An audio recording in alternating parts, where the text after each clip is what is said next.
Great. So, welcome to the 83rd episode of Wednesdays for Waste Warriors, WWW equals 5R. And आज हम लोगों के साथ में एक स्पेशलिस्ट हैं, जैसे हम लोगों को हार्ट स्पेशलिस्ट चाहिए होता है या आई स्पेशलिस्ट चाहिए होता है, वैसे ही आज हमारे पास गार्बेज स्पेशलिस्ट हैं। और मुझे काफ़ी खुशी हो रही है कि हम लोग सब जो जमा हुए हैं आज उनसे बात करने के लिए। हम लोग एक्चुअली ऐसे एक स्पेशलिस्ट की हम सबको ज़रूरत है, हर शहर को, हर वार्ड को, हर सोसाइटी को। So thank you so much Praveen ji for joining अस।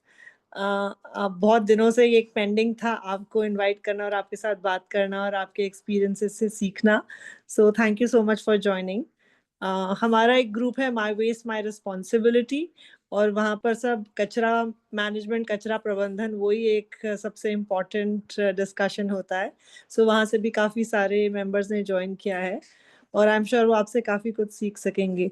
सो मेरा पहला सवाल ये है कि आपने ये जर्नी कैसे शुरू की, और उस स्टोरी से आप स्वयं को इंट्रोड्यूस करिए प्लीज।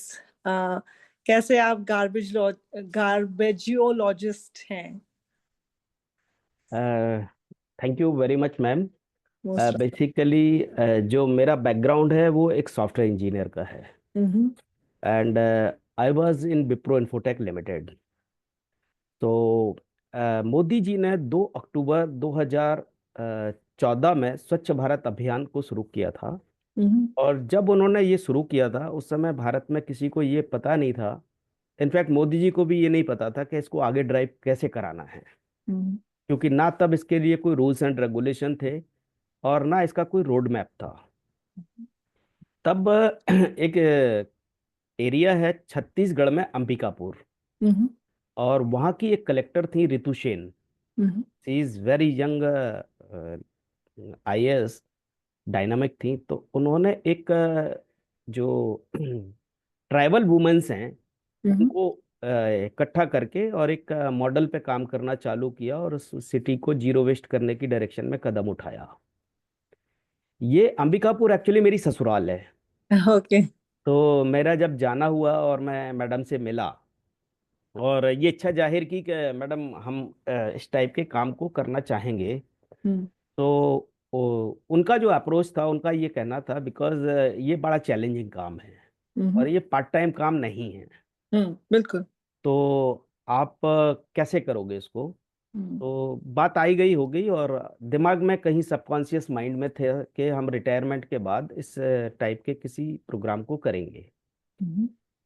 और ये इकलौता ऐसा मॉडल था जो तकरीबन 2016 से सर्वेक्षण चालू हुआ था भारत के अंदर। तब हम्म। से लेके अभी 2024 तक इसकी कोई ना कोई रैंकिंग होती है भारत के अंदर। या। या तो फर्स्ट रैंकिंग होगी, नहीं तो थर्ड रैंकिंग हो गई, पॉलिटिकल सिनेरियो बदल गया तो उसको 8वीं रैंकिंग हो गई, लेकिन वो टॉप 10 में अपनी पोजीशन बरकरार रखता है। अंबिकापुर। अंबिकापुर, छत्तीसगढ़। हम्म। और यहीं से जाके इंदौर ने अपना काम सीखा भी है। हम्म। उसके बाद चीज़ें चलती रहीं और लगभग 1 साल के बाद 2017 में हम्म। दिल्ली के अंदर एक ऐसी घटना, 17-18 के दरमियान एक ऐसी घटना दिल्ली में घटी। और मैं चूंकि गाजियाबाद से आ रहा था तो दिल्ली में एक बहुत बड़ा माउंटेन है गार्बेज का, वो गिरा और उसमें कई लोगों की डेथ हो गई। तो जो क्यूरियोसिटी होती हमारे अंदर भी थी कि जाके देखें क्या हुआ, जाम क्यों लगा हुआ है। तो देखा तो वो जो सिचुएशन थी वो बड़ी खराब थी। लाशें जो थी वो गार्बेज के अंदर दबी हुई थी, उनको क्रेन मशीन से निकाला जा रहा था। सो फिर दिमाग में ये विचार आया कि अब हमें शायद रिटायरमेंट का वेट नहीं करना चाहिए। मेन सबसे बड़ा सपोर्ट होता है, क्योंकि उस समय लोगों ने बड़ा मजाक उड़ाया कि आप क्या कर रहे हो, लगी लगाई जॉब है आपकी, कैसे करोगे आप। ये सब कुछ भी पता नहीं था, कहाँ कैसे कंपनी बनती है, कैसे काम होता है, कुछ भी आइडिया नहीं था। बस जो मेरी वाइफ है अंबिकापुर से, उनका सपोर्ट था। हम्म। तो आई थॉट कि चलो अब एक नई जर्नी जर्नी शुरू करते हैं। तो शुरू किया। 1-2 साल तक अधिकारियों ने बोला कि हाँ भाई मॉडल अच्छा है, तारीफ सब लोगों ने की, लेकिन कोई काम मिला नहीं। हम्म। उसके बाद अच्छे लोग भी होते हैं, 1-2 लोगों ने ब्रेक दिया। और हम्म। फिर मैडम ने, ऋतु सेन मैडम ने भी एडमिट किया कि हाँ क्योंकि ये जब शुरू हुआ था तब इसको solid and liquid resource management के रूप में लोग जानते थे। बाद में आजकल लोग इसको एमआरएफ सेंटर के रूप में भी जानने लगे हैं। हम्म। तो इसको हमने गार्बेज क्लिनिक नाम दिया। और ओके। हमारी अप्रोच जो थी डे वन से वो ये थी कि हम भारत में इसको एक्सेप्टेंस कैसे दिलाएं। तो हमने कुछ नई टर्मिनोलॉजी इंडिया के अंदर इंट्रोड्यूस की। कूड़े गाड़ी को हमने गार्बेज एम्बुलेंस के रूप में इंट्रोड्यूस किया। गार्बेज के सेंटर्स जो हैं उनको हमने गार्बेज क्लिनिक तैयार किया। लोगों के रिजर्वेशन हो सकते हैं, लोग कूड़ा घर बनने नहीं देते अपनी सोसाइटी के आसपास, तो हमने उसको इस तर्ज पे बनाना चालू किया जैसे डोमिनोज पिज्जा होते हैं ओ। या हट होते हैं। इतने ब्यूटीफाई तरीके से हमने गार्बेज क्लिनिक इस्टेब्लिश किए। और उसको फिर लोगों ने सराहा। हम्म। और पहली बार इंडिया में जो शब्द निकल के आया गार्बेजोलॉजिस्ट, हम्म। साइंटिस्ट है, डेंटिस्ट है, गायनोलॉजिस्ट है, वाई गार्बेजोलॉजिस्ट इज नॉट। हम्म। उस पे हमारा सेंट्रल पोल्यूशन कंट्रोल बोर्ड से काफ़ी आर्गूमेंट हुआ। उनका ये कहना था कि इसको कोई रिकॉग्नाइज नहीं करता। हम्म। बट लेटर ऑन उन्होंने अपने जो बोर्ड है सॉलिड वेस्ट मैनेजमेंट और प्लास्टिक वेस्ट मैनेजमेंट का, उसमें मेरे को जगह दी। हम्म। जो इंक्यूबेशन सेंटर्स हैं एमआईटी यूनिवर्सिटीज़ के, उन्होंने इस चीज़ को एक्सेप्ट किया स्टार्टअप के रूप में, इंक्यूबेशन सेंटर और एंटरप्रेन्योरशिप के लिए। हम्म। उसके बाद जर्नी स्टार्ट हो गई, तो फिर चीज़ें आती गई हैं। फिर स्टेट गवर्नमेंट्स ने भी रिकॉग्नाइज किया। अभी हम लोग पूरे वेस्ट बंगाल की 128 म्यूनिसपैलिटीज़ के कोच के रूप में काम कर रहे हैं। एक्चुअली हम ट्रेनिंग की बात नहीं करते, हम्म। हम बात करते हैं कोचिंग की, हम्म। हैंड होल्डिंग की बात। हम्म। तो दूसरा, हम कोई वेस्ट मैनेजमेंट की बात नहीं कर रहे हैं। हम हम्म। बात करते हैं कि भारत में जो डिमांड और सप्लाई है, जी। आज जो कूड़ा हमारे घर से निकल रहा, वो हमारे हमारे यहाँ हर महिला को वो कूड़ा चाहिए। लोगों को मेरी बात अजीब लगेगी अगर जब मैंने शुरू किया कि नगर पालिकाओं से, मैंने बोला बोला कि नगर पालिकाओं को किसानों से बात करनी चाहिए, हम्म। तो लोगों ने मेरी बात को थोड़ा सा अजीब टाइप से लिया कि नगर पालिका में फार्मर का क्या काम है। हम्म। लेकिन मैंने उनको समझाया कि बॉस, आपका जो 50% गार्बेज है उसका खरीदार कौन है? उसका खरीदार है किसान।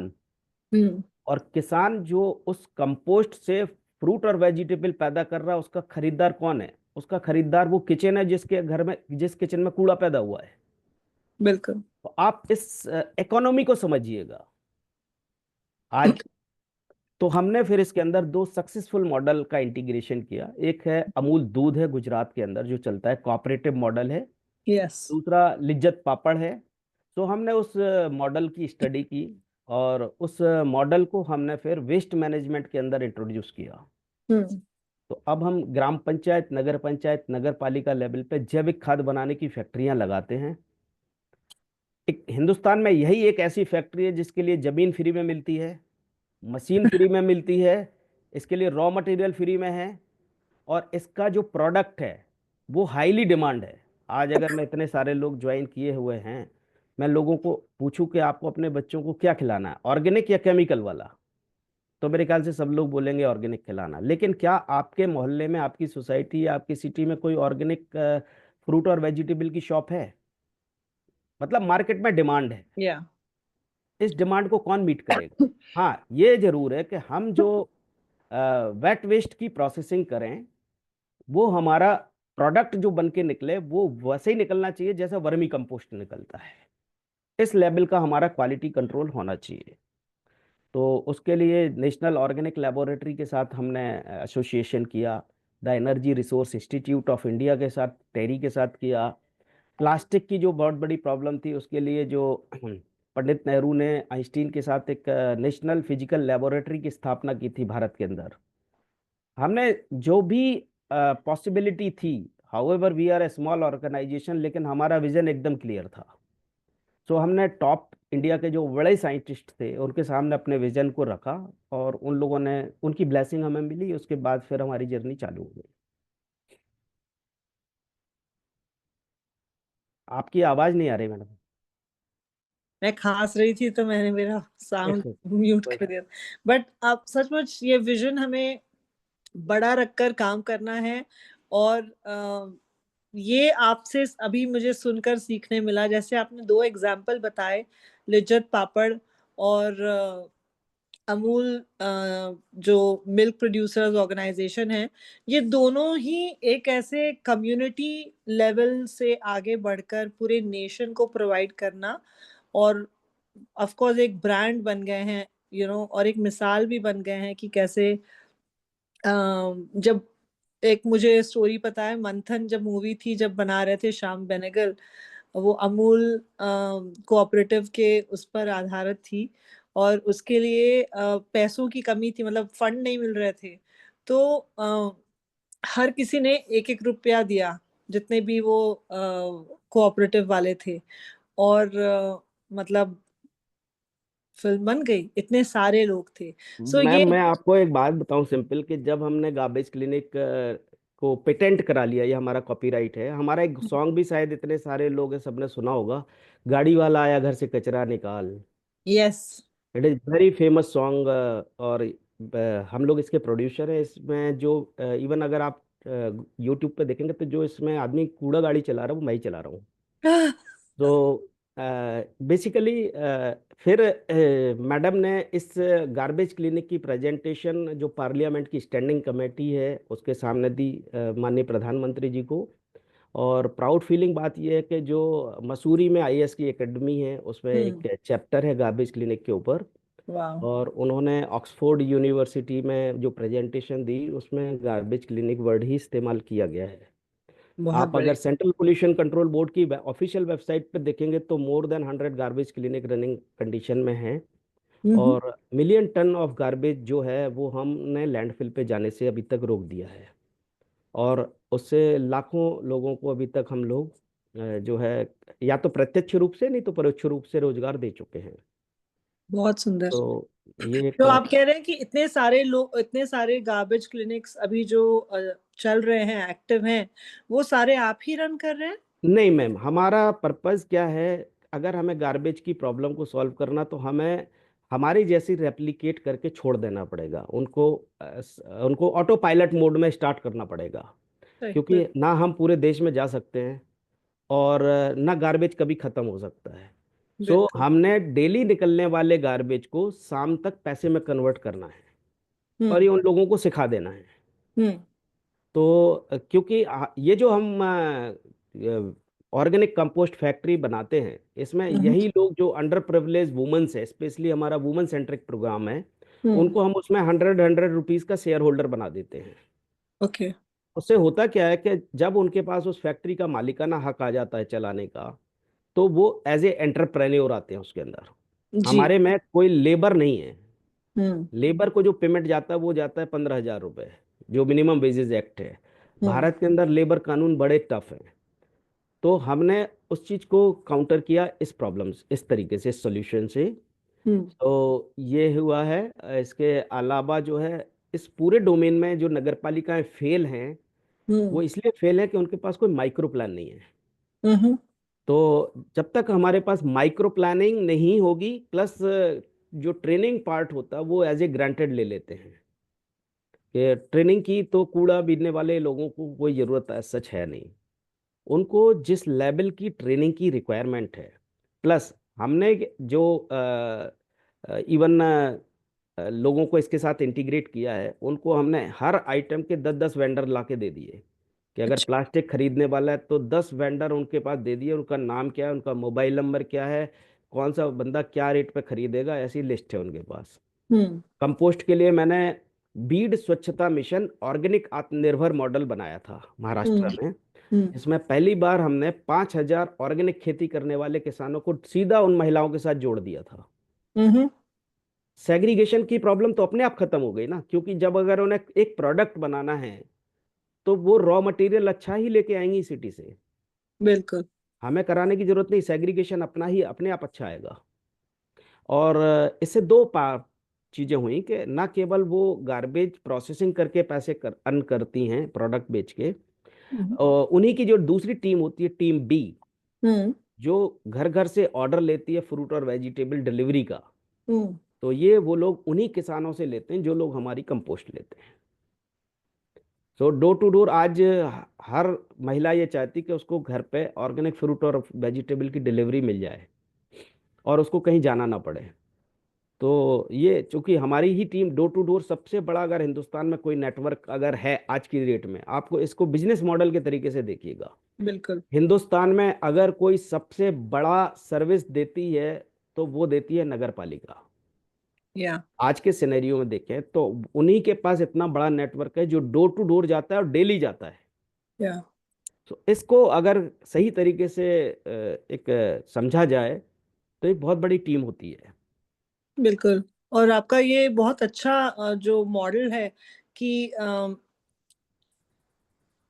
गीला कचरा जो है उसको जमा करके खाद बनेगी, और वो खाद फार्मर्स लेंगे, ऑर्गेनिक फल और सब्जी उगाएंगे, और वो वापस जिन्होंने गीला कचरा दिया है उनके पास ही वो फल और सब्जी जाएंगे। तो वो तो एक सर्कुलर मॉडल बिल्कुल तैयार है। बिल्कुल, और उस इसमें जो दूसरा कंपोनेंट निकल के आता वो निकल के आता तब तकरीबन 30% ड्राई मटेरियल। ओके। तो आज भारत में लोग सूखे कूड़े को लेके अभी केवल भारत, गीला कूड़ा, सूखा कूड़ा और ज़्यादा से ज़्यादा डोमेस्टिक हैजार्डस पे लोगों की अभी अप्रोच है। हाँ। हमारे जो सेंटर्स, हमारे जो ट्रेनिंग प्रोग्राम्स हैं, उसमें हम सूखा कूड़ा लगभग 140 कैटेगरी में अलग अलग करते हैं। वाह। मतलब इंदौर भी नहीं कर सकता, हमारा चैलेंज है इंदौर को, क्योंकि दुनिया की कोई भी मशीन गार्बेज का सेग्रीगेशन नहीं कर सकती।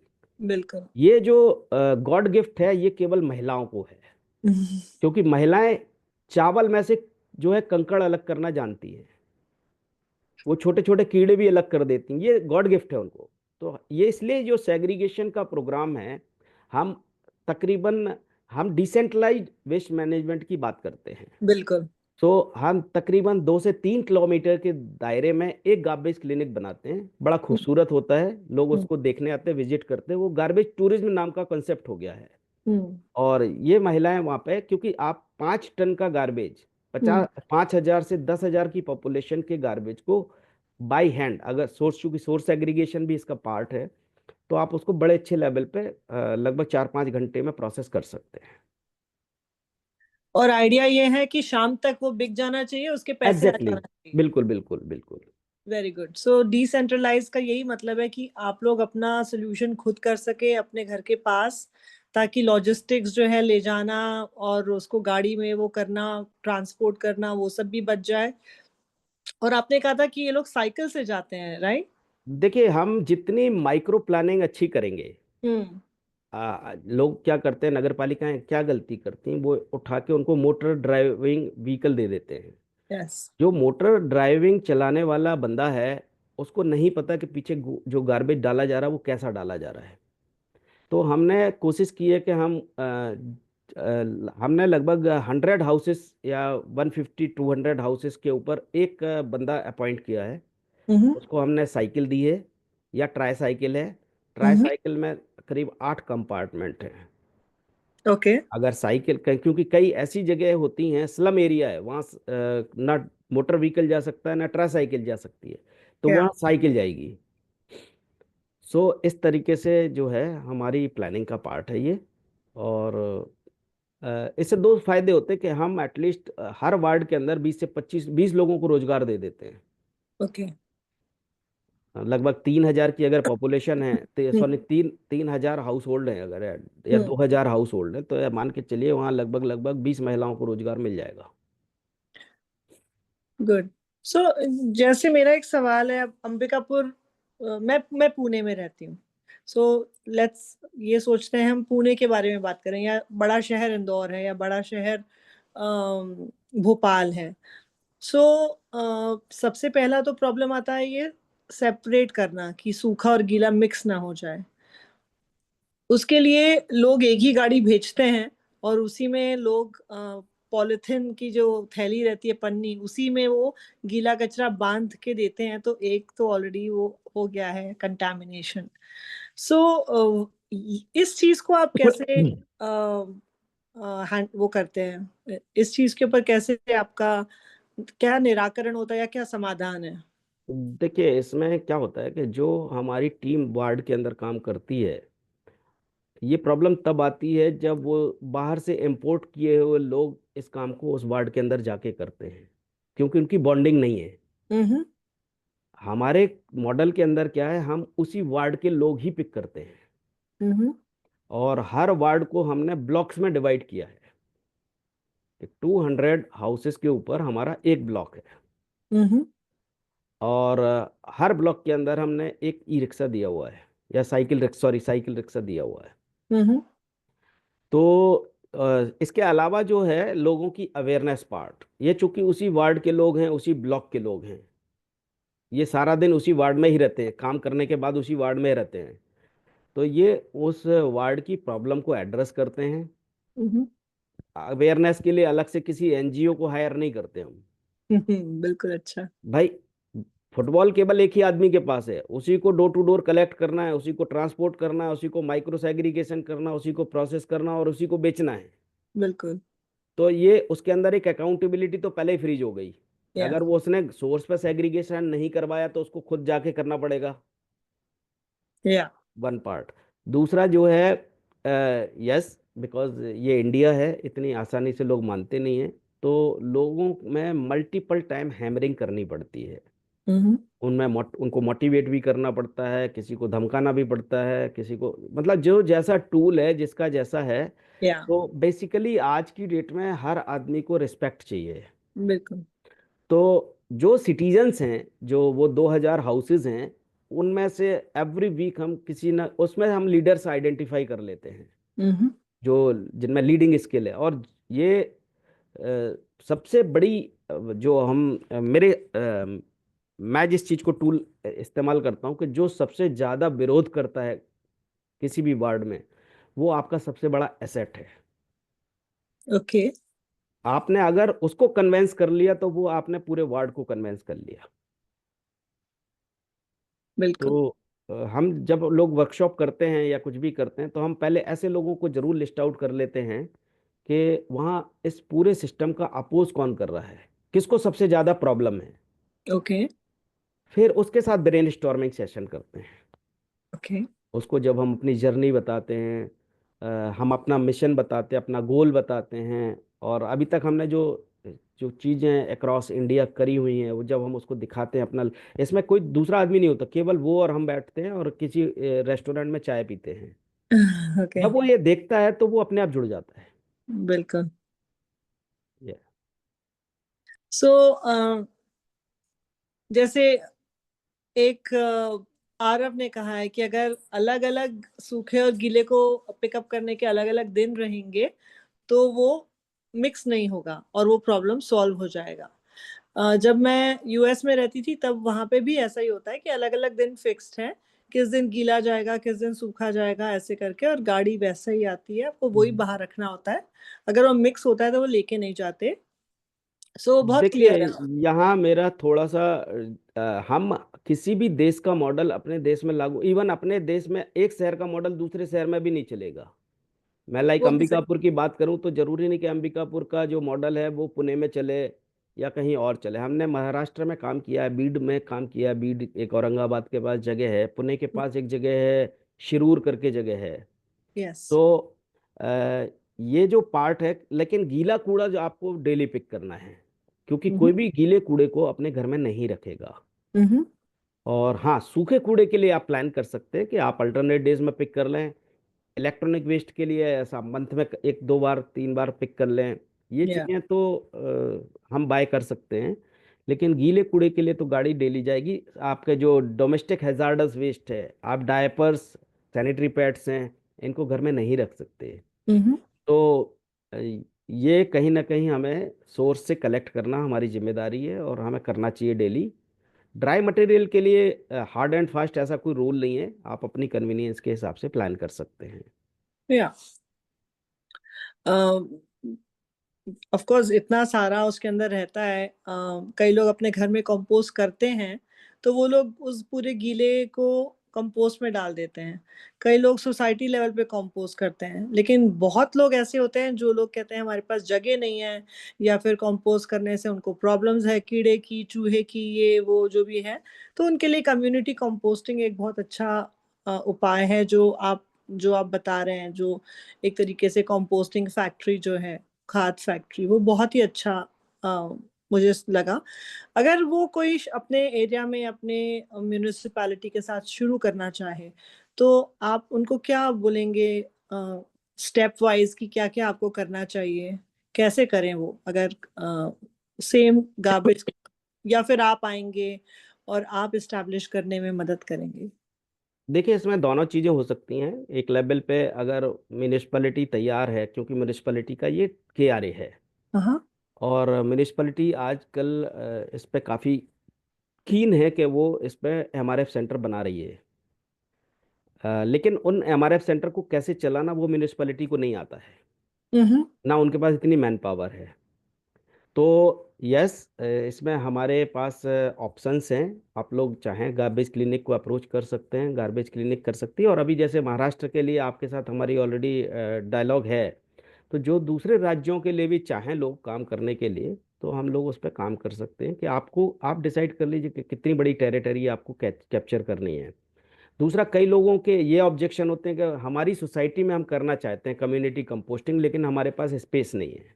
जी। तो वो भी जो है हमने कुछ डिसेंट्रलाइज्ड मशीन्स तैयार की हैं अपनी, इनकी हम मैन्युफैक्चरिंग करते हैं नोएडा में। हम्म। और आपके सोसाइटी में जितनी जगह होगी, जैसी जगह होगी, हम उसको वैसा कस्टमाइज कर देंगे। दूसरा, जो कंपोस्ट का क्वालिटी होगा वो ऑलमोस्ट आपका वैसा ही होगा जैसा वर्मी कंपोस्ट का है। कोई हम्म। हीटिंग एलिमेंट नहीं है, नेचुरल कंपोस्टिंग है, कोई कीड़े का कोई लीचेट का कोई प्रॉब्लम नहीं है। ऑक्सीजन की प्रेजेंस में ऑर्गेनिक, सॉरी, एरोबिक डाइजेशन है पूरा का पूरा। ऑक्सीजन की अवेलेबिलिटी होनी चाहिए, एयर की अवेलेबिलिटी होनी चाहिए। Yeah. ना आपको उसको पलटाना है, ना कुछ करना है। सो, और बहुत ब्यूटीफाइल ब्यूटीफाई, मतलब वो सिस्टम देख के ही लोग देखने आएंगे, इतना ब्यूटीफुल सिस्टम है। बहुत दूसरा, ही। आपने बोला है कि लोग घर में कंपोस्टिंग करते नहीं हैं, हम्म। और या उनके कई रिजर्वेशन होते हैं, जगह की भी समस्या हो सकती है। तो उसके भी सॉल्यूशंस हैं। हम्म। आप ऐसे कंपोस्टर्स अपने घर में लगा सकते हैं जो हम लोग भी डिजाइन करते हैं। आप खुद जी। भी डिजाइन कर सकते हैं, हम आपको गाइड कर सकते हैं। जिसमें आप उसमें आप करीब 15 20 25 टमाटर के पौधे भी रहेंगे, हम्म। वो ग्रो भी करते रहेंगे। और आप अपना डेली का गीला कूड़ा जो है, क्योंकि डेली का कूड़ा जो निकलता है घर में, ज़्यादा से ज़्यादा 100 ग्राम से ज़्यादा से नहीं निकलता है। हम्म। आप उसको कल्चर में मिक्स करके डालते जाइए। आपको कभी अपने पॉट की जो मिट्टी है कभी बदलने की आवश्यकता नहीं पड़ेगी।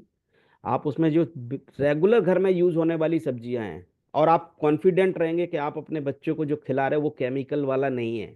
बिल्कुल। आप धनिया पैदा कर सकते हैं घर में ही, आप मिर्ची पैदा कर सकते हैं, आप जो उसके अंदर टोमेटो लगा सकते हैं, बैगन लगा सकते हैं। सो ये ऐसी करीब करीब 10 से 15 वेजिटेबल हैं जो आप अपने घर में ही तैयार कर सकते हैं। केवल इतना देखना होगा कि वहाँ धूप आती हो और हवा का प्रोविजन हो, तो आप कर सकते हैं। यस। हरा हरा हरा प्याज, कैप्सिकम, पालक, पुदीना, बिल्कुल कर सकते हैं। मेथी, लेमन ग्रास, ये सारी चीजें उगती हैं। सो ये एक्सपीरियंस से मुझे पता है कि डेफिनेटली ये पॉसिबल है। बिल्कुल है। और सबसे बड़ी बात मैं सब आपके माध्यम से सब लोगों को ये बोलना चाहता हूँ कि आज क्या हो रहा है, हम एडिक्शन हो गया मोबाइल के साथ। हम्म। आप अगर अपने घर में इसकी एक बार आदत डाल लीजिएगा, 1 घंटे 2 घंटे इस चीज में, आपको इससे बड़ा मेडिटेशन कुछ नहीं मिलेगा। बिल्कुल। जैसे हम अपने बच्चे को ग्रो होते हुए देखते हैं ना छोटे में, यस। ऐसे ही जब आप अपने लगाए हुए पौधे को अपने घर में ही ग्रो होते हुए देखेंगे, और उसका निकला हुआ प्रोडक्ट जब आप खुद खाएंगे, अपने बच्चों को खिलाएंगे, इससे बड़ा सेटिस्फेक्शन दुनिया में आपको कुछ नहीं मिलेगा। 100%। बिल्कुल। और आप उसकी रील बनाइए, आप उसका वीडियो बनाइए, आप देखिए, शायद आपको ज्यादा लाइक मिलेंगे बजाय दूसरे के। Good idea. सो जैसे कि हम बात कर रहे थे, सातारा में हमें करना है। सो आज संतोष ने ज्वाइन किया है सातारा से, और संतोष कह रहे हैं कि वो ये करना चाहते हैं। सो संतोष, हम ऑलरेडी बात कर रहे हैं इस बारे में, और ये जब आज का सेशन खत्म हो जाएगा तो आपके साथ हम बात करेंगे, और इसको सातारा के जो म्यूनिसिपल कॉरपोरेशन है उसके साथ हम मीटिंग करके आगे लेंगे। ये तो ऑलरेडी बातचीत चल ही रही है। और बाकी सब जो नासिक से, गिरिजा फ्रॉम नेपाल, एंड गुजरात से जो लोगों ने ज्वाइन किया है, वो लोग भी चाहते हैं कि ये हम वहाँ पे इम्प्लीमेंट करें। सो हम डेफिनेटली ये कर सकते हैं। सबसे पहला स्टेप यही होगा कि आपको, अगर आपके नगर निगम के साथ यू हैव रिलेशंस, आप उनको जानते हैं, तो सबसे पहले हम उनको प्रेजेंट करते हैं कि हम ये क्यों ना हर वार्ड के हिसाब से लगाना शुरू कर दें, क्योंकि ये डिसेंट्रलाइज्ड है तो शहर में एक नहीं होगा, काफी सारे होंगे। राइट प्रवीण जी? बिल्कुल मैम, और इसमें आप दोनों को एड्रेस कर सकते हैं। जैसे आज की डेट में जो पॉलिटिकल लोग हैं, यही इकलौता एक ऐसा हिंदुस्तान के अंदर प्रोग्राम है जो पॉलिटिकल पर्सन को डेली लोगों के साथ कनेक्ट करता है, वो भी डोर टू डोर। हम्म। इससे बड़ा स्ट्रांग कोई प्रोग्राम है ही नहीं। हम्म। तो उनको कहीं ना कहीं माइलेज मिलता है, वार्ड के जो वार्ड मेंबर होता है उनको माइलेज मिलता है, वहाँ के मेयर को भी माइलेज मिलता है। बिल्कुल। और इसके साथ साथ जो सर्वेक्षण होता है, स्वच्छ सर्वेक्षण होता है भारत के अंदर, हर साल एग्जाम होता है म्यूनिसपैलिटीज़ का। ये जो मॉडल है गार्बेज क्लिनिक का मॉडल, ये मॉडल तकरीबन उनको मोर देन 75% नंबर अचीव कराने में मदद करता है। और ग्लोबल लेवल पे अभी देखा जाए, जो अभी COP 28 हुआ था दुबई में प्रधानमंत्री जी की अध्यक्षता में, तो भारत को जो सस्टेनेबिलिटी डेवलपमेंट गोल मिले हैं, हम्म। SDGs जिसको बोलते हैं, हम्म। तो ये जो मॉडल है ये 13 out of the 17 goal achieve कराने में सक्षम है। वंडरफुल। तो आपके जितने कॉरपोरेट्स हैं, आप Coca Cola, Thums up, Baba Ramdev, Hindustan liver, या जितने आप नाम ले सकते हैं, वो कोई भी हो, किया मोटरसाइकिल है या सॉरी किया मोटर्स है, होंडा ग्रुप हो, या महाराष्ट्र में बहुत सारे ग्रुप होंगे, यस। तो इनके सबके सिर पे टारगेट आया हुआ है, यस। वो करना है। हम्म। तो जो ये मॉडल है ये उनको लगभग बहुत मदद करेगा। बहुत अच्छा आइडिया है ये। और हमारे साथ एक मेंबर हैं गिरिजा, जो कह रही हैं कि उनके पास कुछ सवाल है। जी उन्होंने मैम। नेपाल से ज्वाइन किया है, तो मैं उनको बोलूंगी, गिरिजा आप अपना ऑडियो अनम्यूट करिए, वीडियो ऑन करिए, और आप अपना सवाल पूछ सकते हैं। बल्कि अगर आप मेरे को इसमें शेयरिंग राइट्स दें तो मैं अगर प्रेजेंटेशन के माध्यम से या दिखाऊं तो मैं दिखा सकता हूँ। ऑफ कोर्स, मैं आपको अभी को होस्ट बना देती हूँ और आप कर सकते हैं। Yes, thank you, Anuja, for unmuting me. Yes. Yes Girija. Yeah, yeah, I'm Girija. I got your this thing from a friend. So I wanted to know about waste management for exactly the thing that we are talking about. So hmm. I thought if I could have small machines hmm. which I can try doing for pilot project. I wanted to know more about his machine, the one he's talking about. कि आपने जो machine बताई ये कितने समय लेती है और क्या क्वांटिटी के लिए, मिनिमम क्या क्वांटिटी के लिए यूज की जा सकती है। मैंने चाइना से कुछ रिसर्च करी थी और इंडिया में भी कुछ जगहों पे पता किया था, तो there are small machines also available for household. So ya. In urban setups, women are not getting enough time to cook the meals also. So if we expect them to do this vermi composting or put the peels every day and take care of it for 45 days, that becomes a little unrealistic. तो अगर उनको वैसा कुछ easy solution मिल सकता हो, जैसे मैंने Amazon पे भी देखा था, चाइनीज एक मशीन भी देखी थी, दे बिन काइंड ऑफ मशीन्स, छोटे बिन्स जैसे, उसके अंदर आप डालो and it will turn it into manure in 24 hours. That is what they say. So which is like, I'm not sure whether they do it or not. Means I think they chop it off to minimal pieces, and then it will keep on getting, means I don't know how they do about it, but they claim to make it compost in this thing. And there are machines that I have spoken about that they can make it in 4 hours also. तो I don't know what they do. तो Okay. इस तरह का कुछ, ये जो आप machines की बात कर रहे हैं, what are the machines that अभी प्रवीण जी बता रहे थे गार्बेज क्लिनिक में। यस प्रवीण जी, आप ही इसका जवाब दीजिए। उसके पहले मैं सिर्फ एक डिस्क्लेमर बोलना चाहती हूँ, कोई कंपोस्ट कभी 4 घंटे या 24 घंटे में नहीं बन सकता। Please remember that. Praveen ji yes. बताइए आप।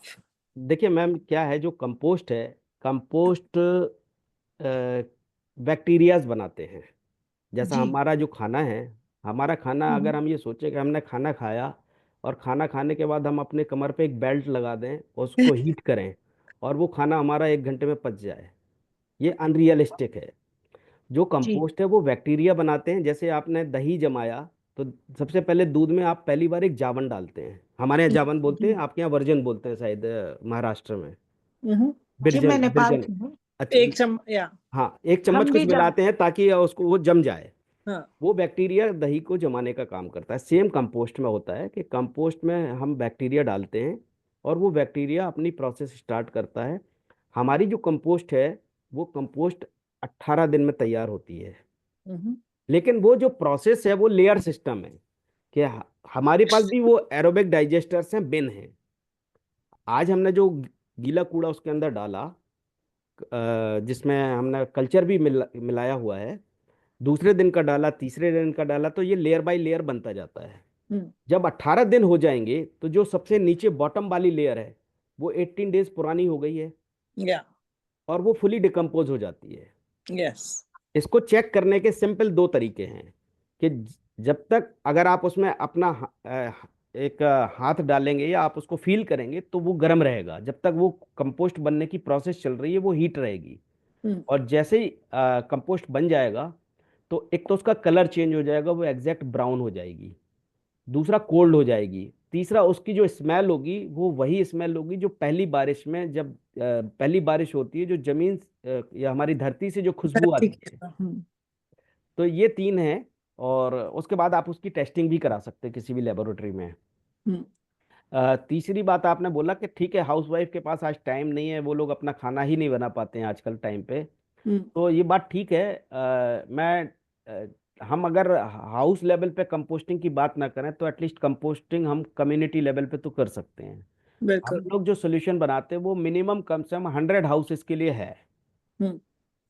और जो चाइनीज आपने मशीन की बात की है, वो मैं एग्री नहीं करता कि कोई 24 घंटे के अंदर मशीन कंपोस्ट बना सकती है। वो राख निकालेगी, उस राख का डिस्पोजल अगेन एक प्रॉब्लम खड़ी करेगा आपके लिए, बिल्कुल। क्योंकि आप उसको पेड़ पौधों में डाल नहीं सकते, वो मर जाएंगे पेड़ पौधे।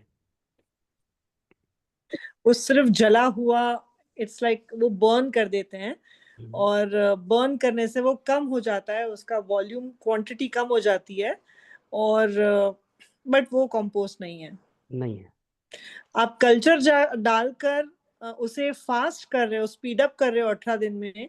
और बिना कल्चर या बिना पुराना, जैसे हम जैसे दही का एग्जांपल दिया, दही डाला तो वो जल्दी जम गया। ठंड के दिन में आपने देखा होगा कि कई लोग उसको एक कुछ गर्म उसमें लपेट के रखते हैं, या कोई अपने अवन के अंदर रख देता है, या कोई ऐसे कवर करके रख देते हैं, क्योंकि उसे एक्स्ट्रा गर्मी की जरूरत होती है। वैसे ही जब कल्चर नहीं डाला, कुछ नहीं डाला, तो वो नेचुरल प्रोसेस से होगा। वो लेकिन नेचुरल प्रोसेस से होगा, उसमें फिर लगभग मान के चलिए 3 मंथ के आसपास का टाइम लगेगा। हम हाँ। कल्चर से उस प्रोसेस को एक्सेलरेट कर देते हैं। वो यस। कल्चर भी नेचुरल तरीके से ही बना होता है।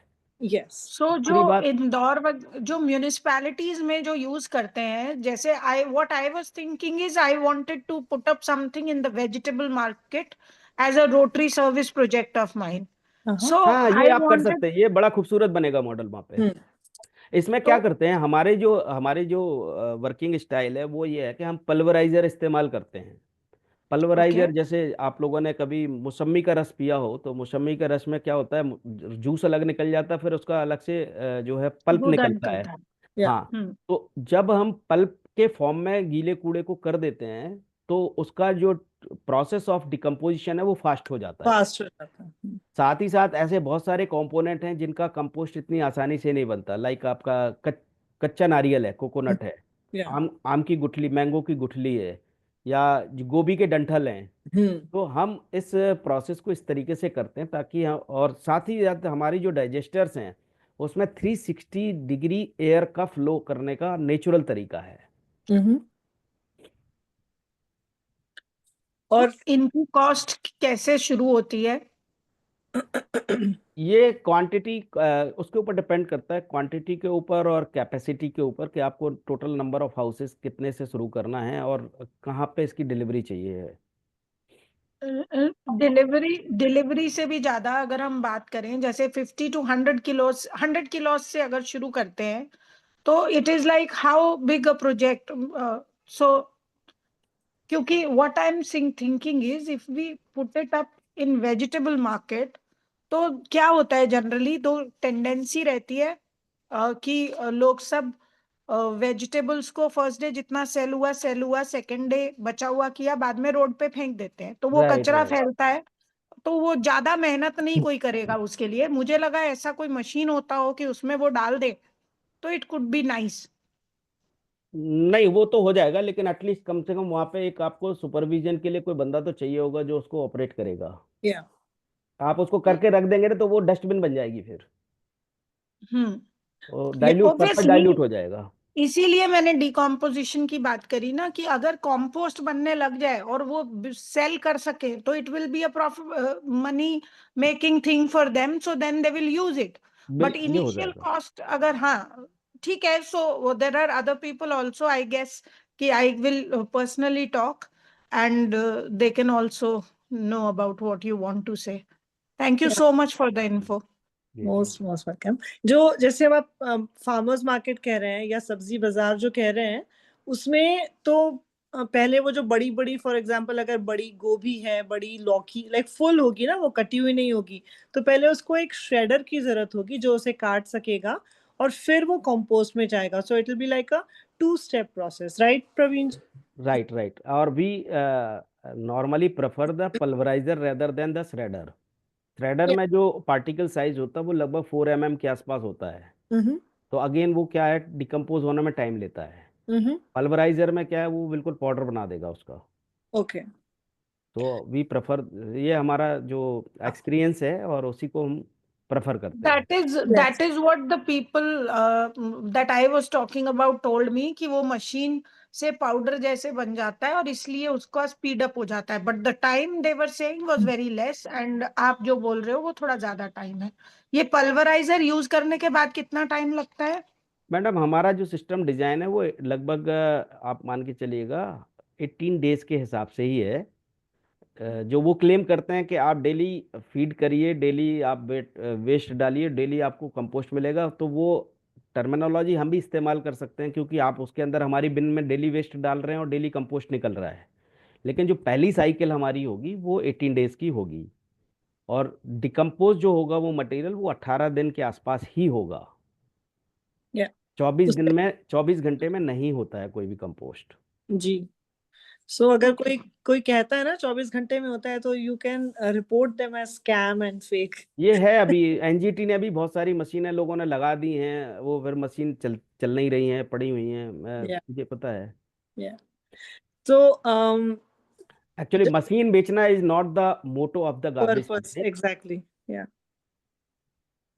जैसे कि आपने कहा था, capacity building is the focus area, कि हम लोगों को कैसे सिखा दें, उनको वहां के चैंपियन बना दें, फिर हम एग्जैक्टली. आगे जाएं. बिल्कुल बिल्कुल, तभी हम शायद कंट्री में ऐसी चीजें कर पाएंगे. और हमने एक इसीलिए इसका बिजनेस मॉडल लेके आए हैं, क्योंकि जब तक आप कूड़े के काम को एक बिजनेस मॉडल के रूप में इंडिया में नहीं लाएंगे हम्म. तो लोग जुड़ेंगे नहीं, लोगों का इंटरेस्ट क्रिएट नहीं होगा उसमें. सो अगर 5,000 हाउसेज हैं कहीं पे भी, और 5,000 हाउसेज के ऊपर एक गार्बेज क्लिनिक बनता है, हम्म. तो वो प्रॉफिटेबल बिजनेस होगा उस एरिया के लिए. हम्म. और कितनी तो जगह चाहिए होगी गार्बेज क्लिनिक बनाने के लिए? देखिए, वहाँ लगभग 500 स्क्वायर मीटर का प्लॉट चाहिए होगा, क्योंकि जो मटेरियल रिकवरी होगी उसको स्टोर करना है. पूरा उसकी डिजाइनिंग ब्रांडिंग होगी, मशीन्स लगेगी, सेग्रीगेशन का एरिया चाहिए है. सो कंपोस्ट भी बनेगी, कंपोस्ट को भी स्टोर करना है. सो इस तरीके से लगभग 500 स्क्वायर मीटर का जगह चाहिए होगा. ओके. और इन्वेस्टमेंट कितना करना होगा किसी को जो सिर्फ पांच, लाइक सिर्फ एक अपने 3,000 पॉपुलेशन के लिए करना चाहे? 3,000 की पॉपुलेशन. मतलब 3,000 हाउस होल्ड. 3,000 हाउस होल्ड का मतलब हो गया पाँच, लगभग 15,000 की पॉपुलेशन है. 15,000 की पॉपुलेशन, या जो भी मिनिमम एक छोटा यूनिट होगा, वो कैसा होगा?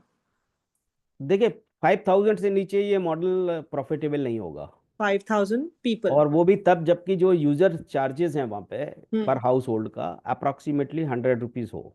अच्छा, ओके। आप 100 रुपीज बोलेंगे प्लस जो ड्राई मटेरियल सेल होगा वो, प्लस कंपोस्ट सेल होगा वो, और ऑपरेशन के लिए जो बंदे लगेंगे, ट्रांसपोर्टेशन का जो व्हीकल लगेगा, ये सारी जो चीज़ें होंगी, तो तब ये जो मॉडल है ये लगभग लगभग 1.5 से 2 लाख रुपए महीने दे देगा। हम्म, ओके, ठीक है। छोटे लेवल पे ये किया जा सकता है, आई एम श्योर।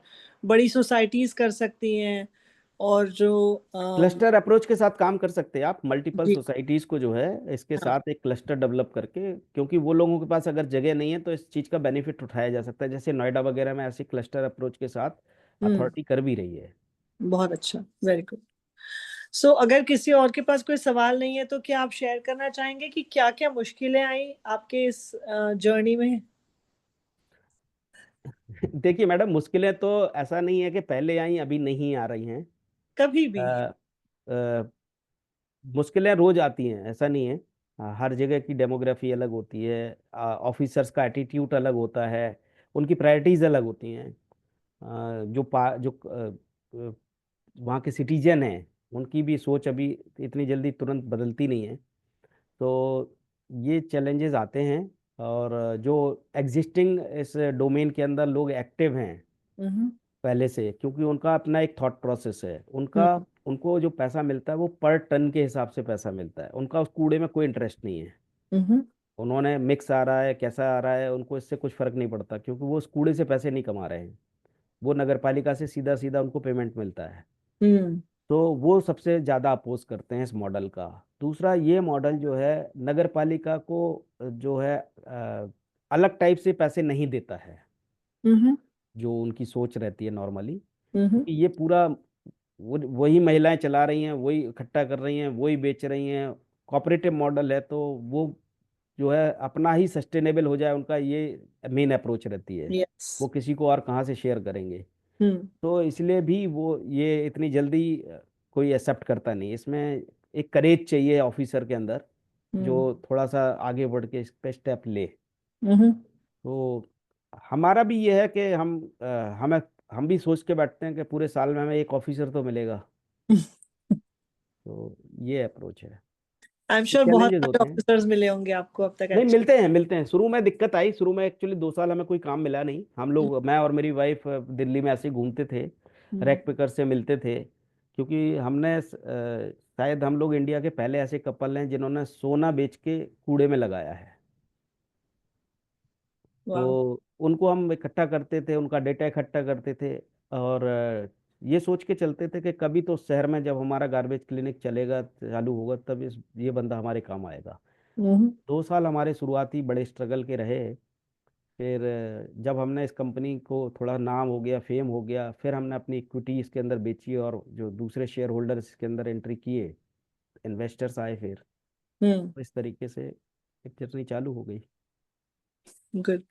हमारे पास संतोष से एक क्वेश्चन है, वो पूछ रहे हैं कि ठंड के सीजन में, और स्पेशली जहाँ पर बारिश और बहुत ज्यादा ठंड होती है, वहाँ पे उस वक्त कचरा प्रबंधन एक बहुत बड़ा प्रॉब्लम बन जाता है। तो आप क्या सजेस्ट करेंगे उस वक्त, ऐसे मौसमी जो वो रहते हैं, तो क्या करना चाहिए? अच्छा क्वेश्चन है। हमने ये जो सिस्टम है ये जोशी मठ करके जगह है, जोशी मठ है, और जोशी मठ है। हाँ, जोशी मठ में हमने लगभग 1 टन की मशीन, 1,000 किलो पर डे की मशीन लगाई है। तो वहाँ जो बारिश होती है, चूंकि बारिश के साथ साथ वहाँ पे बर्फ भी पड़ती है, हम्म, तो जो कंपोस्ट हमारा अभी नॉर्मली 18 दिन में तैयार होता है, वहाँ पे 1.5 महीना लग जाता है, 1.5 से 2 महीना। हम्म, तो हमने उनको नंबर ऑफ बिन्स ज़्यादा सजेस्ट कर दी, हम्म, कि अगर वो उसके अंदर रहेगा भी, तो हम्म, आप अगर उसको 2 महीने भी लग रहा है, टेम्परेचर बहुत ज़्यादा नीचे चला जाता है, हम्म, तो लेकिन उनका मैनेज हो जाता है। ओके, जो आज ओपन में जा रहा था या हम्म, वो ऊपर माउंटेन से नीचे फेंक दे रहे थे, हम्म, तो एटलीस्ट वो वेस्ट का तरीके से मैनेजमेंट हो रहा है। हम्म, ओके। तो मतलब उसमें नंबर ऑफ डेज ज्यादा लग सकते हैं, नंबर ऑफ डेज तो ज़्यादा लगेंगे, और बिन्स वो बढ़ा सकते हैं। बिन बढ़ा सकते हैं। Okay, good. और अब जब तक कोई दूसरा क्वेश्चन नहीं आता, आप ये बता सकते हैं कि कौन कौन से ऐसे आपके विक्ट्रीज या अचीवमेंट हुए जिससे आपको लगा कि अम, ये करना वर्थ है, हम सही रास्ते पर हैं? देखिए मैम, मेरा ये सोचना है कि एक ऐसी चीज जो आपको खुद सेटिस्फेक्शन देती है, हम्म। उसमें अचीवमेंट कोई मैटर नहीं करता।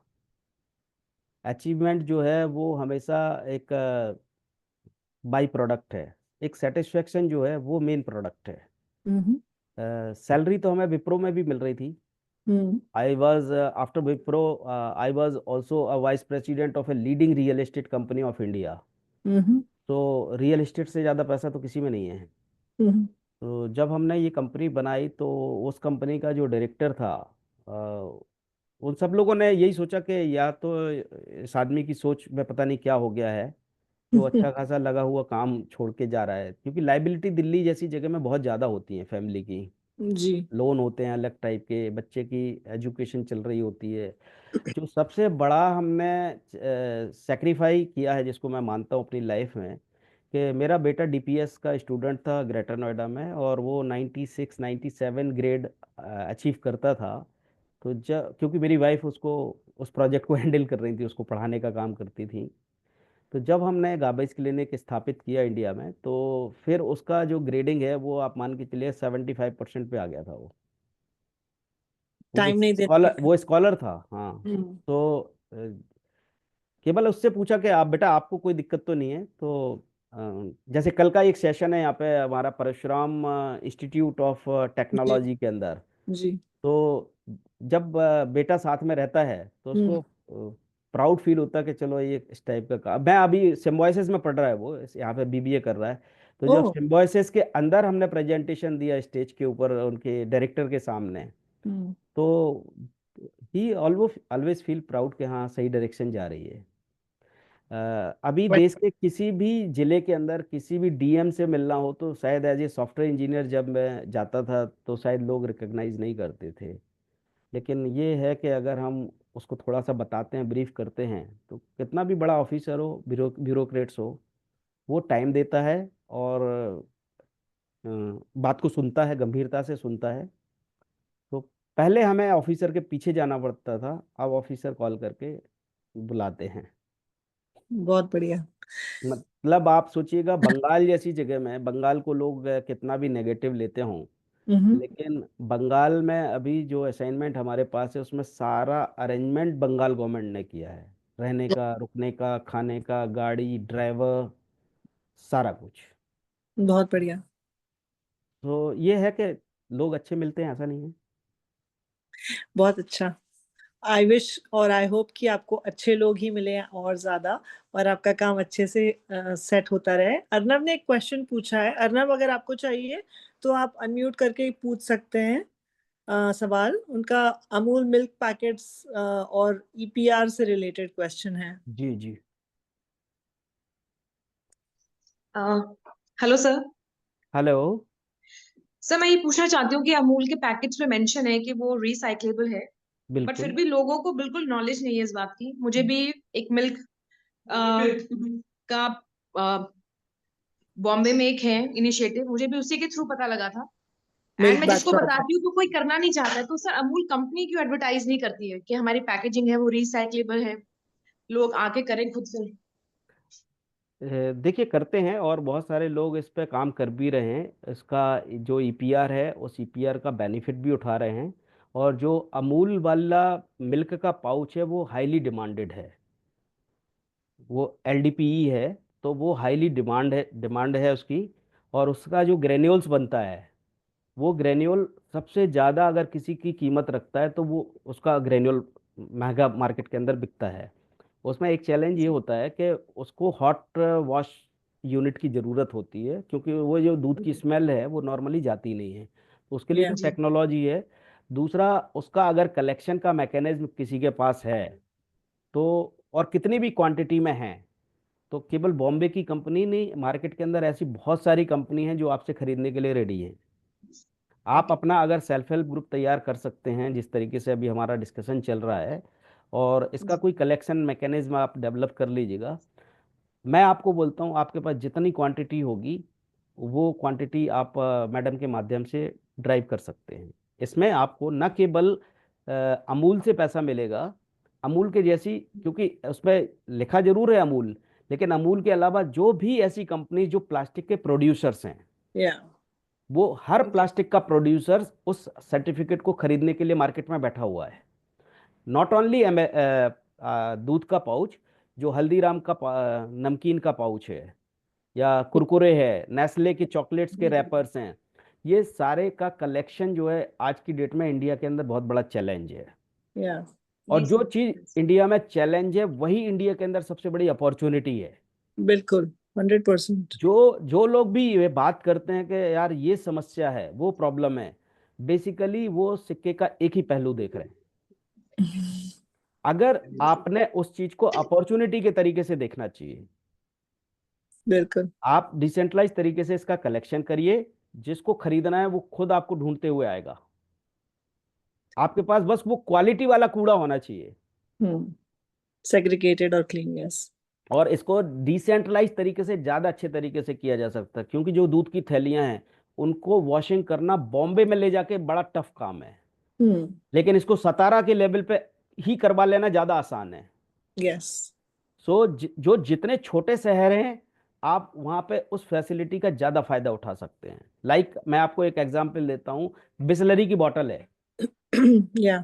बिस्लरी की जो बोतल है, एक सेकंड होल्ड करना। Yeah. अनुराग, मैं कॉल करूँ क्या? कॉल पे हूँ अभी। So हाँ, मैंने वैसे बता दिया था उनको। मैं आपको अर्नव, आपका नाम अर्नव नहीं है शायद, आपने अर्नव के Sir, उससे मैम दिव्या. या सो हम लोग ये मिल्क बैग प्रोजेक्ट जो हंसू ने शुरू किया है बॉम्बे में, हम वो पुणे में कलेक्शन कर रहे हैं। तो आप कौन से शहर से ज्वाइन किया? मैम आपने Haryana, Haryana. Yamunanagar in Haryana. Okay, so अगर आपको चाहिए, क्या आप my waste my responsibility group में हैं? हाँ जी. ओके, सो आप हरियाणा में शुरू कर सकते हैं। हमने उसके पूरे वीडियोस बनाए हैं, उसका पूरा एक ग्रुप Okay. अलग से है जिसमें करीबन 25 से 30 शहरों के और 12 से 15 स्टेट्स के लोग ज्वाइन किए हुए हैं। और वो सब लोग Okay. मिल्क बैग को कैसे काटना, कैसे रिंस करना, कैसे सुखाना, और कैसे 1 महीने, 6 महीने, 3 महीने तक उसको जमा करना और फिर भेजना। सो वो सब Okay. बहुत लोग कर रहे हैं, आप भी वो शुरू कर सकते हैं अपने एरिया में। उसके लिए सारा कुछ प्रिपेयर करके रखा है हमने, मैसेज क्या देना, ग्रुप कैसे बनाना, कैसे लोगों को बताना। So we are more than happy to help you in that. Yes Praveen ji, आप कुछ कह रहे थे? मैडम तो हरियाणा में दूर नहीं है यहाँ से, मैं तो यही नोएडा रहता हूँ। जी सर, मैं नोएडा भी आती हूँ. जी जी। नहीं, डेफिनेटली. करिए मैम, अच्छा लग रहा है। आप कम से कम एटलीस्ट आप लोगों ने इतने अच्छे से इनिशिएटिव लिया हुआ है, और आगे चीजें बढ़ जाएंगी। बिल्कुल. Thank you sir. जी।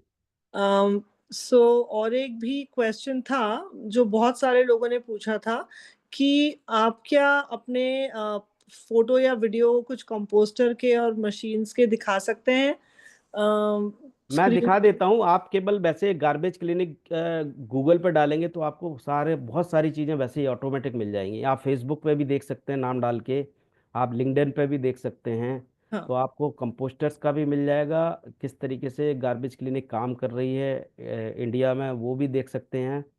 और काफ़ी कुछ आइडिया मिल जाएगा। बाकी सारा जो इन्फॉर्मेशन होगी वो आपके थ्रू भी ले सकते हैं मैडम ये लोग। जी जी, डेफिनेटली. यस. यस. सो जो भी अगर आप लोग मिल्क बैग प्रोजेक्ट के बारे में ज्वाइन करना चाहते हैं उस प्रोजेक्ट को, सो हमने उसका नाम रखा है mission segregation at source. And उसमें सब लोग ज्वाइन करके यही सीखते हैं कि कैसे मिल्क बैग को काटना है। सॉरी, मुझे बहुत बुरी खांसी हुई है। कैसे उसे रिंस करना है, कैसे ड्राई करना है, स्टोर करना है, तो वो मैं आप लोगों को उसमें ज्वाइन करवा लूंगी और बता दूंगी। और जैसे कि प्रवीण जी ने कहा कि आप लोग उनके वेबसाइट में जाके गार्बेज क्लिनिक अगर गूगल करेंगे तो आपको सब इंफॉर्मेशन मिल जाएगी। और आई एम श्योर उनके वेबसाइट पर ही उनका कॉन्टैक्ट, ईमेल आईडी वगैरह मिलेगा, आप वहां से उनको कॉन्टैक्ट कर सकते हैं। अगर कोई और क्वेश्चन है तो आप पूछ सकते हैं। और प्रवीण जी, हमने ऑलरेडी आपका 1 घंटे से ज्यादा टाइम ले लिया है। सो बातें बातें बातें कभी खत्म नहीं होंगी, लेकिन अगर आप कुछ शेयर करना चाहते हैं सब लोगों से जो ये शुरू करना चाहते हैं, उन्हें एनकरेज करने के लिए, मोटिवेट करने के लिए, उनको क्या मंत्र देना चाहते हैं, तो प्लीज शेयर करिए। देखिए, जो सबसे बड़ा मंत्र है किसी भी वेस्ट मैनेजमेंट का, वो है सोर्स सेग्रीगेशन। बिल्कुल। ये बैकबोन है। एक बार घर में जो गार्बेज है वो मिक्स हो गया, तो उसको दुनिया की कोई मशीन अलग अलग नहीं कर सकती। तो आप पहले इस बात तो सोर्स सेग्रीगेशन करिएगा। जितना गार्बेज को हम रिड्यूस करने की कोशिश कर सकते हैं उसको रिड्यूस करिएगा। जी। अवॉइड करिएगा कि गार्बेज कम से कम अपने घर में जनरेट हो। ये मेन चीज़ है। और बाकी जिनका जो इंटरेस्ट है इसमें कि जिनको सोसाइटी में कुछ कंट्रीब्यूट करना है towards the social empowerment, towards the sustainability, towards the environmental protection, वो लोग इसमें आगे बढ़ सकते हैं। और जहां आप लोगों को मेरी हेल्प की आवश्यकता पड़ेगी, आप लोग कांटेक्ट कर सकते हैं। इसमें और अगर बड़े स्केल पे किसी के पास वेट गार्बेज है, मतलब more than 10 metric tonne per day अगर आपके पास है और सेग्रीगेटेड फॉर्म में है, हम्म। तो हम रिकमेंड करते हैं कि आप इसमें एनर्जी सेक्टर पे भी जा सकते हैं, जो सीबीजी प्लांट हैं। लेकिन अगर 1 टन 2 टन 5 टन तक का गार्बेज है तो वो सीबीजी प्लांट फेल हैं। यस। जितने भी waste to energy plant government लगा रही है वो कोई भी प्लांट सक्सेस नहीं है, क्योंकि बिल्कुल अभी भारत के अंदर वो प्रैक्टिस ही नहीं है सेग्रीगेशन की। बिल्कुल। या ये चीज़ है। और ये एक डोमेन है। अ, अभी हर लगभग हर चीज़ के अंदर ईपीआर आ गया है। लाइक क्लॉथ है, कपड़ा है, अभी कपड़े के ऊपर भी ईपीआर आ गया है। सो इसमें मल्टीपल चीज़ें हैं जिसमें लोग अभी अपना प्लान कर सकते हैं, मतलब आप अलॉन्ग विद द जॉब भी प्लान कर सकते हैं, या फ्यूचर में कभी उनको अगर ये लगता है कि हमें कुछ सोसाइटी के अंदर रह के, इसमें दोनों चीज़ें हैं। आपको एक सोशल रिकग्निशन तो मिलता ही मिलता है, सेल्फ सेटिस्फेक्शन भी मिलता है, और कहीं ना कहीं आप उसको बिजनेस मॉडल के रूप में भी ड्राइव कर सकते हैं। यस। Thank you. मतलब ये हमें बहुत जरूरी है कि हमें कचरे को बहुत प्यार भरी नजरों से देखें और हाँ, ये ये सोचें। है कि अगर जिस दिन आपने कचरे से प्यार कर लिया उस दिन क्या है, चीज़ें समाप्त, मतलब अपने आप सॉल्व हो जाएंगी। बिल्कुल। लाइक इसी का जो एक सेकेंडरी वर्जन है, जो फार्मर्स क्लिनिक हम बोलते हैं जिसको अपना, उसमें हम फार्मर्स का अवेयरनेस प्रोग्राम, और आज जैसे देश के प्रधानमंत्री किसानों की आय को डबल करने की बात कर रहे हैं, उस मॉडल में हम किसान की आय 5 गुनी करने का क्लेम करते हैं। हाँ। किसान की आमदनी जो है वो 5 गुनी हो जाएगी। हम्म। और पूरा इंटीग्रेटेड है, इंटीग्रेटेड डिसेंट्रलाइज फार्मिंग है। सो कभी अगर उसके ऊपर भी डिस्कशन होगा। और ये गार्बेज क्लिनिक और फार्मर क्लिनिक एक दूसरे के पूरक हैं, बिल्कुल बिल्कुल। क्योंकि 50% गार्बेज फार्मर को चाहिए। इन द फॉर्म ऑफ हाँ, कंपोस्ट। और फार्मर ने जो प्रोड्यूस किया है उसका 100% मटेरियल आउटपुट जो है वो जो है लोगों को इस चाहिए। लोगों को चाहिए। बिल्कुल। सो वो एक जो लिंक है, अगर हमने उसी को सिर्फ, लोग कहते हैं ना कि हम कंपोस्ट बना रहे हैं लेकिन हमको पता नहीं किसको दो। हम्म। तो जब फार्मर्स की मिट्टी ऑलरेडी खराब हो रही है यूरिया और पेस्टिसाइड और वो सब डाल के, जिस मिट्टी को ठीक करने में 5 से 7 साल लग जाते हैं, और वो इतना अच्छा बना हुआ कंपोस्ट अगर आप उनको दे रहे हैं, तो ऑफ कोर्स आपके सब फल सब्जियों में जो स्वाद जा चुका है, अब मटर भी मीठे नहीं लगते, और कोई भी फल भी खाओ तो उसमें वो पहले जैसा टेस्ट नहीं रहता। सो वो सब वापस लाने के लिए compost is the best medicine. इसमें हमने एक और चीज़ की है कि हमने इस पूरे सिस्टम को जो है वो सॉफ्टवेयर के साथ इंटीग्रेट कर दिया है। हम्म। तो एवरी हाउस के ऊपर हमारे अपने क्यूआर कोड होते हैं, हम्म। और जो आरएफआईडी होते हैं वो जो हमारा बेसिकली निर्मल बंधु है, सबसे नीचे जो डाउनलाइन हमारे है वो निर्मल बंधु है। हम्म। तो जब निर्मल बंधु जाके गार्बेज का कलेक्शन करता है तो उसके गले में लटका हुआ जो आरएफआईडी है, हम्म। उस क्यूआर कोड जो हर घर में लगा हुआ है वहाँ से लिंक है। हम्म। जो गाड़ी भी जा रही है उसके ऊपर भी क्यूआर कोड है। हम्म। और जब ये गार्बेज हमारे सेंटर पे आ रहा है, वहाँ भी उसका जो वेइंग मशीन है उस पर क्यूआर कोड है। हम्म। तो वो जो हाउस अरेस्ट है, मैं हमेशा गार्बेज को हाउस अरेस्ट करने की बात करता हूँ, कीवर्ड है मेरा हाउस अरेस्ट। हम्म। हमने अगर गार्बेज को हाउस अरेस्ट करके उसको सॉफ्टवेयर से इंटीग्रेट कर दिया टिल द रेवेन्यू जनरेशन, हम्म। तो ये सक्सेस है। बहुत अच्छा, क्योंकि गार्बेज के लिए कोई हाईटेक बात नहीं करता, सिर्फ रिसाइकलिंग के लिए करते हैं। लेकिन अगर हमने मैनेजमेंट के लिए ये कर दिया तो मेरे ख्याल से ये विन विन सिचुएशन है सबके लिए। बिल्कुल है, बिल्कुल है। Thank you so much. आपसे इतनी सारी बातें सीख कर और जानकारी प्राप्त करके बहुत अच्छा लगा सब लोगों को। आई एम श्योर सब लोग बहुत एक्साइटेड हैं और अपने अपने शहरों में आपको बुलाकर ये प्रोजेक्ट को जल्दी से जल्दी पायलट शुरू करना चाहते हैं। सो जैसे जैसे ग्रुप में मुझे इंक्वायरीज आते जाएंगी, मैं आपके साथ आगे की मीटिंग्स और बातचीत शुरू कर दूंगी। ठीक ठीक, बिल्कुल। आपके समय के लिए बहुत बहुत धन्यवाद। Thank you so much and thank you everyone for joining. आप लोगों ने 1 घंटे से ज्यादा समय दिया, ज्वाइन किया, सवाल पूछे। Thank you for participating and अब हम आपको नेक्स्ट वीक मिलेंगे with a new guest. And तब तक आप अपने क्वेश्चंस और सारे ईमेल्स भेजते रहिए for Praveen ji and let's continue doing good things for garbage management. Thank you ma'am, thank you. Thank you. Take care. Good night, everyone. Bye bye. Bye bye. Thanks a lot, ma'am. Okay. Most welcome.